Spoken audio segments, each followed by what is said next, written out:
Social media पर जैन समाज के सबसे लोकप्रिय Jain news channel Mahalakshmi Friday शुक्रवार आषाढ़ कृष्ण चतुर्थी और खबरें लाई हैं 4 आपके पास सादर जय जिनेंद्र के साथ। पर 4 में 3 दुख के साथ है और 1 खुश के साथ है। अफसोस की बात यही रुक जाती है। तो सबसे पहले बात करते हैं हम मध्य प्रदेश सागर से। यहाँ पर पास में है इस जरूवाखेड़ा में एक हमारे मुन्ना लाल जैन सराफा सोने चांदी के व्यापारी हैं। पुराने 60 साल की उम्र है। विमल जैन का वैसे नाम है, तो विमल ज्वेलर्स इनकी दुकान है। घर के साथ दुकान है, अकेले रहते हैं, पत्नी नहीं है और सुबह शाम टिफिन के हिसाब से खाना इनके पास आता है। रविवार की बात है, रात को 12 बजे की। दुकान बंद करने का समय हो रहा था, दुकान बंद करने ही वाले थे। जैसा अभिषेक जैन जो पड़ोस में है उन्होंने जानकारी दी बताई कि दुकान बंद कर रहे थे कि कुछ डस्टर काले रंग की कार से यहाँ पर कुछ लोग आते हैं। कहते हैं हम सागर सीबीआई क्राइम ब्रांच से आए हैं, हमें 2 घंटे उसके एक केस के बारे में पूछताछ करनी है, 11 बजे तक आपको वापस भेज देंगे, आप आइए हमारे साथ। वह सोचते समझते उन्होंने फिर अभिषेक को भी कहा कि आप भी चलिए। अभिषेक मेरा कुछ काम है, मैं नहीं जा सकता, पर मुन्ना लाल जी चले दिए उनके साथ। चले गए, आम बात थी, चले गए, कोई बात नहीं है। शटर बंद किया, दुकान का घर बंद था, चल दिए। लेकिन उसके बाद अगले दिन 11 बजे जो टिफ़िन वाला लड़का आता है वह टिफ़िन लेकर आया। पहली बार उसने देखा कि दुकान भी बंद है, घर भी बंद है, दाल में काला किया है। उसने आसपास सब जैन भाइयों को बताया और तब जांच से मालूम चला कि वो तो रात को वापस आए ही नहीं। अब आसपास की सीसीटीवी फुटेज जांच हुई तो खूब खुलासा हुआ कि रात को तो उनकी वापसी हुई नहीं और रात को 1 बजे उसी गाड़ी से, ब्लैक डस्टर कार से, कि 2 बदमाश आते हैं, दुकान का ताला खोलते हैं और वहां से माल लेके करोड़ों की सोने चांदी के जवाहरात लेके चंपत होते हैं। अब समझ जाते हैं कि रात को वो पुलिस या क्राइम ब्रांच के आदमी नहीं थे, वो तो बदमाश थे जो इस तरीके से उन्हें अपहरण करके ले गए। व्यापारी का अपहरण हो गया, मार्केट में सब जगह खबर पहुंची और मार्केट में एक पर से रोष की लहर हो गई। पुलिस से कहा जांचो जांचो। सोमवार हो गया, इतवार के बाद मंगल हो गया, बुधवार हो गया, धरना भी दिया।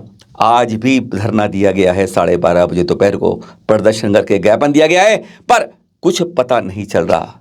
और गुरुवार यानी कल सुबह 9 बजे फिर खबर मिलती है कि सिहोरा के पास जंगल में से एक अधजली लाश मिली है पुलिस को। उनके भांजे को बुलाते हैं, सुधीर जैन। वह जाते हैं, पहचानते हैं अधजली नग्न लाश, कोई कपड़े उसके ऊपर नहीं है और लगता है कि पेट्रोल छिड़ककर उसे जलाने की कोशिश की गई है।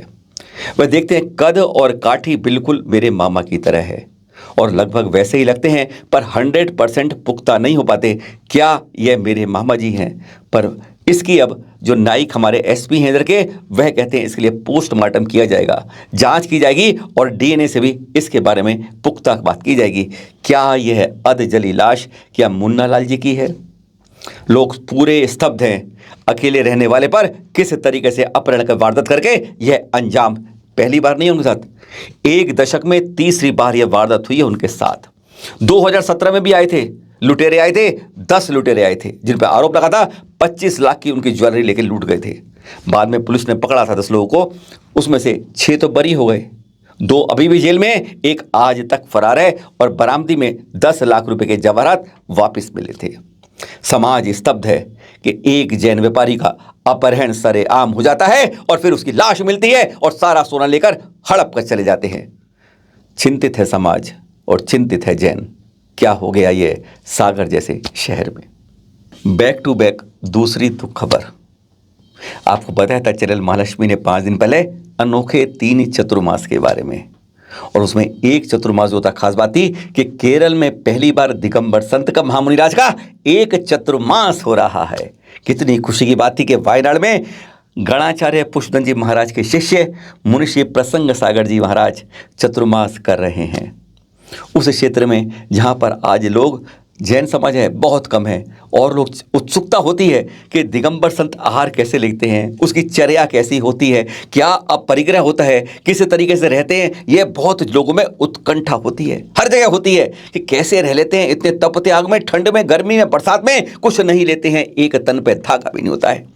उस उत्सुकता में वायनाड के एमएलए हैं, मुस्लिम संप्रदाय से हैं और वह मुस्लिम बाहुल्य समाज है। वहाँ पर सूत्र कहते हैं कि उन्हें कोई अड़चन नहीं है, पर अध्यक्ष जो हैं अब अड़ गए हैं, 4 लोग उन्हें मना कर रहे हैं, इसलिए अब प्रसंगसारी चतुर्मास को उन्होंने मना कर दिया है। हैरानगी होती है, क्या जैन धर्म के ऊपर वोटों की राजनीति भारी हो रही है? यह राजनीतिक रंग चढ़ दिया है हमारी धार्मिकता के ऊपर। जैन समाज चाहता है, कहना तो मुस्लिम जो एमएलए हैं वह भी चाहते हैं, अंदर की बात नहीं पता, लेकिन राजनीति आज खुल कर बोल रही है हमारे दिगंबर संत को वह विहार करने से जैसे रोका जा रहा है, मना किया जा रहा है कि अब यहां आके चतुर्मास मत करिए। हर कोई आतुरता के वाहिनाड के अंदर एक बार फिर जो दिगंबरत्व को भूलते जा रहे हैं। प्राचीन यहाँ पर इतिहास धरोहर है, उसको जगाने के लिए एक संत आ रहे हैं, उनको संत को अब पहले ही रोका जा रहा है।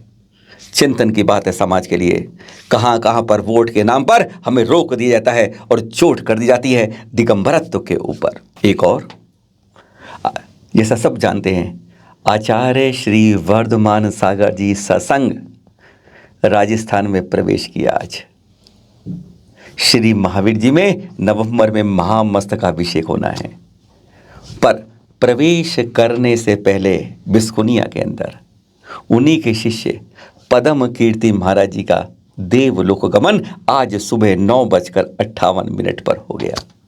दृश्य देख रहे हैं आप, अंतिम समय के अंतिम क्रियाएं आज दोपहर बाद ही संपन्न की गई। चैनल महालक्ष्मी व शांति महालक्ष्मी हार्दिक विनयांजलि अर्पित करता है। एक खुश खबर भी देते जाएं आपको आज जाने से पहले।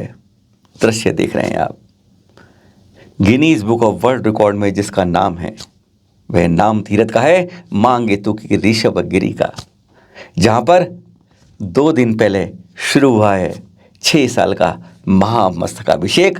रविंद्र स्वामी जी के सानिध्य में शुरुआत हुई है। देख रहे हैं वहां के दृश्य आप। पहला कलश किया गाजियाबाद के जम्बू प्रसाद जी ने।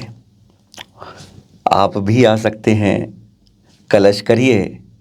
विश्व की जैन समाज की सबसे बड़ी प्रतिमा है 108 फुट उतंग प्रथम तीर्थंकर आदिनाथ भगवान की। 30 जून तक अभिषेक होने थे, उसको बढ़ाकर जनता की मांग पर, समाज की मांग पर उसे 15 जुलाई तक कर दिया गया है। नॉन स्टॉप अभिषेक चलेगा। आप लोग आए, दर्शन कीजिए और अभिषेक करके पुण्य अर्जित कीजिए। मौसम बढ़िया है वहाँ, उत्तर की तरह वहाँ इतनी मानसूनी, क्योंकि मानसून वहाँ पर दस्तक दे रहा है। रिमझिम बारिश के बीच में अभिषेक हो रहा है।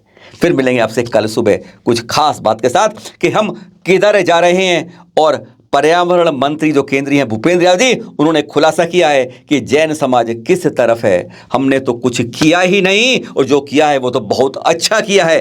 कल करेगा चैनल महालक्ष्मी उसकी एक्सरे रिपोर्ट कि क्या है हकीकत और क्या है सही बात। सादर जय जिनेंद्र।